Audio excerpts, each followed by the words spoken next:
Aleluia. Só a igreja com a paz do Senhor, amém? É motivo de alegria poder estar aqui pela primeira vez para louvar e bendizer o santo nome do Senhor, porque só Ele merece toda a honra e toda a glória e todo o louvor. E quando nós reunimos no nome do Senhor, com certeza Ele se faz presente. Se você ainda não abriu a sua boca para glorificar o santo nome do Senhor, comece agora a glorificar porque Ele está presente. No Salmo, que eu estava lendo ali, fala que o Senhor, tu me sondaste e me conheces. Deus te conhece nessa noite.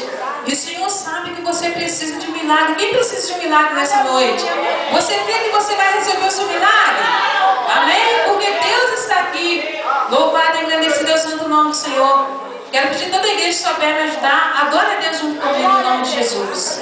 Aleluia. Obrigado, Deus. Oh, aleluia.